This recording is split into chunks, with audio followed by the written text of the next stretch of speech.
Hello दोस्तों, राधे राधे, हर हर महादेव। मैं मीनाक्षी एक बार फिर आपके सामने अपने अगले वीडियो के साथ उपस्थित हुई हूँ। तो सबसे पहले चलिए बताइए आप लोग कैसे हैं। मैं आशा करती हूँ कि आप सभी लोग सकुशल एवं स्वस्थ होंगे। तो चलिए इसी के साथ मैं बताती हूँ आज इस सेशन में हम किस बारे में बातें करेंगे। अर्ली चाइल्डहुड पीरियड में यंग बच्चों के बारे में ही हम आगे कुछ और बातें करेंगे। जैसा कि पिछले वीडियो में हमने उनके कुछ पर्सनालिटी डेवलपमेंट जो इस पीरियड के दौरान होता है उनके अंदर, उसके बारे में चर्चा की थी कि जैसे फैमिली रिलेशनशिप में सिबलिंग्स हुए, पेरेंट हुए, अदर रिलेटिव्स हुए, जो भी उनका ट्रीटमेंट होता है या जो भी वो फील करते हैं बच्चे के बारे में, हाँ, तो बच्चे का एक अपना एक सेल्फ कॉन्सेप्ट क्रिएट होता है खुद को लेके, और वही एक कोर इंग्रेडिएंट माना जाता है उनके पर्सनालिटी डेवलपमेंट होने का। तो आज हम इस सेशन में देखेंगे कि कुछ ऐसे कंडीशंस होते हैं जो बच्चे के सेल्फ कॉन्सेप्ट को इन्फ्लुएंस करते हैं कि वो अपने लिए कैसा सेल्फ कॉन्सेप्ट डेवलप कर रहा है। तो आज इस सेशन में हम उन कुछ कंडीशंस के बारे में चर्चा करेंगे। तो मैं आशा करती हूँ कि आप अंत तक वीडियो में ज़रूर बने रहेंगे, जिससे आपको पूरी और पर्याप्त जानकारी का लाभ मिल सके। और अगर अभी तक आप मेरे चैनल को सब्सक्राइब नहीं किए हैं या फिर आप मेरे चैनल पे नए व्यूअर हैं तो प्लीज़ जल्दी से सब्सक्राइब करिए, जिससे आगे आने वाली हर अच्छे जानकारी का आपको लाभ मिल सके। तो चलिए इसी के साथ हम सेशन की शुरुआत करते हैं।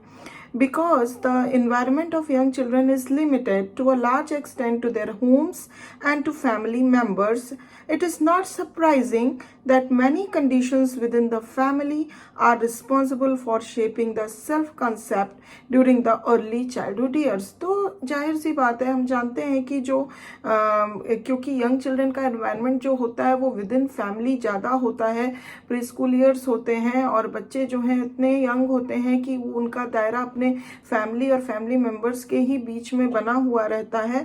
तो ये सरप्राइजिंग नहीं होगा कि जो भी मतलब उनका सेल्फ कॉन्सेप्ट इस during early childhood period develop होता है, वो उसके लिए फैमिली जो है वो सबसे महत्वपूर्ण योगदान करती है और वही रिस्पॉन्सिबल होती है कि बच्चे का सेल्फ कॉन्सेप्ट किस प्रकार से डेवलप हो रहा है। The general relationships of young children with their families are important, but of these parental attitudes stands out as especially important. तो जैसे कि हम देख सकते हैं कि एक जनरल रूप में अगर हम देखें तो जो भी रिलेशनशिप उसका अपने फैमिली के साथ होता है, मेंबर्स के साथ होता है, वो तो बहुत ग्रेट इम्पोर्टेंस रखता ही है। पर उसमें भी अगर सबसे ज़्यादा कोई कंडीशन है जो रिस्पॉन्सिबल है, इन्फ्लुएंस करता है उसके सेल्फ कॉन्सेप्ट को डेवलप करने के लिए और फिर आगे चल के उसकी पर्सनालिटी कैसी होगी, तो इन सब में सबसे ज़्यादा इम्पोर्टेंस रखता है पेरेंटल एटीट्यूड्स की। पेरेंट्स का एटीट्यूड्स टुवर्ड्स देयर चाइल्ड कैसा है। जैसे कि अगर हम देख सकते हैं how parents feel about their children's appearances, their abilities and their achievements. तो जैसे कि पेरेंट्स किस प्रकार से अपने बच्चों के अपीयरेंस के बारे में सोचते हैं या फील करते हैं, उनके एबिलिटीज़ और अचीवमेंट के बारे में सोचते हैं। These are have a marked influence on how the children feel about themselves. तो जो भी पेरेंटल एटीट्यूड्स होता है इन मापदंडों को लेके, तो बच्चे के ऊपर इन चीज़ों का बहुत ज़्यादा असर पड़ता है और उसी प्रकार से दे फील अबाउट देमसेल्व्स। अगर हम नेक्स्ट बात करें कंडीशन की, तो वो होती है the child training method which is used in the home is important in shaping the young child's developing concept of self। तो ये जो चाइल्ड ट्रेनिंग मेथड जो हम अमूमन घर में इस्तेमाल करते हैं कि किस प्रकार के ट्रेनिंग मेथड को यूज़ करके हम बच्चे को रियर अप कर रहे हैं, ये भी बच्चे के सेल्फ कॉन्सेप्ट को डेवलप करने के लिए बहुत ही इम्पॉर्टेंट कंडीशन मानी जाती है।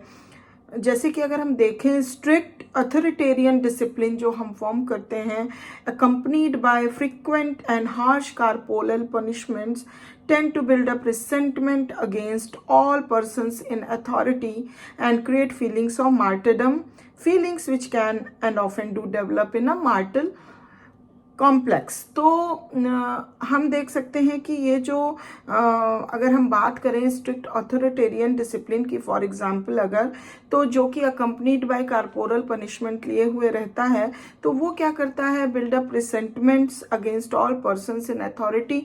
तो जो भी पर्सन्स अथॉरिटी में रहते हैं, जो इस चीज़ को फॉलो करते हैं या मतलब देते हैं बच्चों को, उनके अंदर काफ़ी रिसेंटमेंट डेवलप हो जाती है and it creates the feeling of martyrdom. और ये इस तरह से बहुत ही जो बच्चे का सेल्फ कॉन्सेप्ट है उसमें बहुत गहरा असर पड़ता है। अगर हम नेक्स्ट बात करें तो aspirations parents have for their children play an important role in their developing self concept। तो इसी प्रकार से जो एस्पिरेशंस होते हैं जो पेरेंट्स अपने बच्चों से रखते हैं, वो भी बच्चे के सेल्फ कॉन्सेप्ट जो डेवलप होता है उसमें बहुत बड़ा रोल अदा करते हैं। When their aspirations are unrealistically high, अगर पेरेंट्स का जो भी एस्पिरेशन है वो अनरियलिस्टिकली हाई होता है, children are doomed to failure.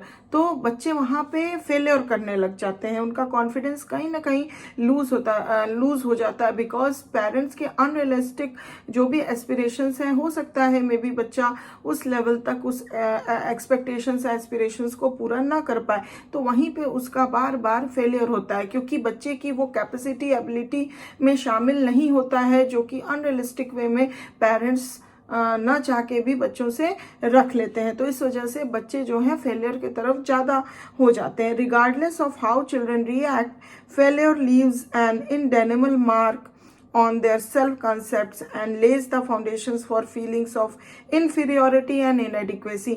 तो इससे क्या होता है कि बच्चे इन फेलियर पे कैसे रिएक्ट करेंगे वो मायने रखे या ना रखे, बट ये कहीं ना कहीं बहुत ही बुरा एक मार्क दे जाता है बच्चे के जीवन में या उसके डेवलपिंग सेल्फ कॉन्सेप्ट में, और एक फाउंडेशन ले डाउन कर देता है जहाँ पे बच्चा हमेशा एक feeling of inferiority and feeling of inadequacy सा फील करता है, क्योंकि उसके अंदर एक इनएडिक्वेसी की भावना डेवलप हो जाती है अपने आप को सेल्फ कॉन्सेप्ट से, वो ऐसा कि I am not capable of doing this things and I am not up to the mark for the expectations and aspirations keeping by my parents. तो ये सब चीज़ें जो हैं वो बच्चे के अंदर फीलिंग ऑफ इनएडिक्वेसी या इनफीरियरिटी की एक सेल्फ कॉन्सेप्ट लेके डेवलप कर जाते हैं, जो कि कहीं ना कहीं अच्छा नहीं है बच्चे के लिए। नेक्स्ट अगर हम कंडीशन की बात करें, the ordinal position of children in a family has an effect on the developing personality. तो जो ऑर्डिनल पोजीशन होता है फैमिली में बच्चों के अंदर, वो भी उनके डेवलपिंग पर्सनालिटी पे बहुत बड़ा इफेक्ट डालता है। This influence may be explained in part by the fact that each child in a family learns to play a specific role। Part wise में अगर हम देखें तो पार्टली ये एक्सप्लेन करता है कि हर एक चाइल्ड फैमिली में किस प्रकार का स्पेसिफिक रोल अदा कर रहा है, उसको किस प्रकार का रोल दिया जा रहा है करने के लिए, कि अगर फर्स्ट बॉर्न है तो उसको ऐसे बिहेव करना है, लास्ट बॉर्न है तो ऐसे बिहेव करना है, तो कौन सा स्पेसिफिक रोल उसको दिया जा रहा है करने के लिए। In part by differences in the child training methods. और अगर दूसरे पार्ट में हम देखें, नेक्स्ट पार्ट में देखें, तो किस तरह का डिफरेंट चाइल्ड के लिए डिफरेंट ट्रेनिंग मेथड इस्तेमाल किया जा रहा है, जो कि पेरेंट्स के द्वारा किया जा रहा है। And in part by the success and failures children have in their competition with their siblings। तो जब बच्चों के बीच में या सिबलिंग्स के बीच में एक कंपटीशन आ रहा है, तो वहाँ पे कितना बच्चे का सक्सेस हो रहा है या कितना फेलियर हो रहा है, तो ये सारी चीज़ें जो हैं उसके डेवलपिंग पर्सनालिटी या डेवलपिंग सेल्फ कॉन्सेप्ट पे बहुत गहरा असर डालती हैं। Even though young children are infrequently aware of minority group identification, those who have such an awareness are influenced unfavorably if their peers neglect or reject them।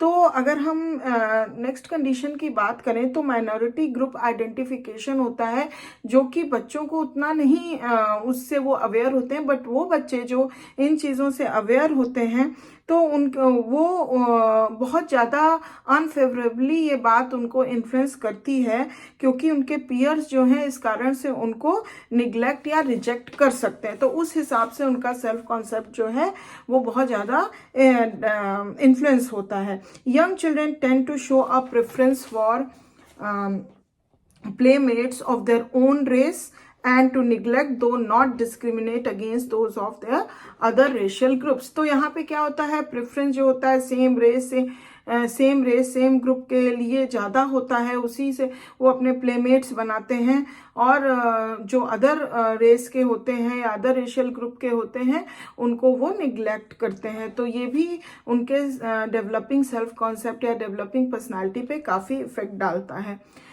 As Inselberg and Burke have pointed out, as early as the late preschool years, appropriate sex role identification in boys is associated with favorable personality characteristics। तो inselberg and बर्ग ने ये pointed out किया कि late pre school years जो होते हैं, जब बच्चा प्री स्कूल ईयर्स में एंटर करता है और वो एंड पे आता है प्री स्कूल ईयर्स में, या हम कह सकते हैं जब वो लेट चाइल्डहुड पीरियड में एंटर करने वाला होता है, तो वहाँ पे जब अप्रोप्रिएट रोल आइडेंटिफिकेशन जो बॉयज़ के अंदर आती है उसको हम उसको हम एसोसिएट कर सकते हैं with the favourable personality characteristics से। तो यहाँ पे ये कहा जा सकता है कि अगर अप्रोप्रिएट रोल आइडेंटिफिकेशंस हो जाते हैं तो वहाँ पे पर्सनैलिटी कैरेक्टरिस्टिक्स को अच्छे से डेवलप किया जा सकता है या बच्चों में वो चीज़ आ जाती हैं। नेक्स्ट अगर हम कंडीशन की बात करें तो आता है इन्वायरमेंटल इनसिक्योरिटी। तो इन्वायरमेंटल इनसिक्योरिटी भी बहुत बड़ा रोल प्ले करता है बच्चे के डेवलपिंग सेल्फ कॉन्सेप्ट पे या इवन पूरे पर्सनालिटी पे। Whether due to death, divorce, separation और social mobility affects young children's self-concept unfavorably because they feel insecure and different from their peers। तो जैसे कि मान लीजिए कि पेरेंट्स में किसी पेरेंट्स की डेथ हो जाती है या बोथ पेरेंट्स की डेथ हो जाती है या पेरेंट्स के बीच में डिवोर्स हो जाता है, सेपरेशन हो जाता है, या फिर बहुत ज़्यादा सोशल मोबिलिटी रहती है, तो ये सारा जो होता है यंग चिल्ड्रंस के जो सेल्फ कॉन्सेप्ट है उसको बहुत अनफेवरेबली इन्फ्लुएंस करता है, क्योंकि बच्चों के अंदर इनसिक्योरिटी की भावना और एक डिफ्रेंसिएशन की भावना डेवलप हो जाती है अगर वो अपने आप को दूसरे पीयर ग्रुप के बच्चों से कंपेयर करते हैं। तो children whose parents are upwardly mobile, it has been reported may learn to be independent and ambitious.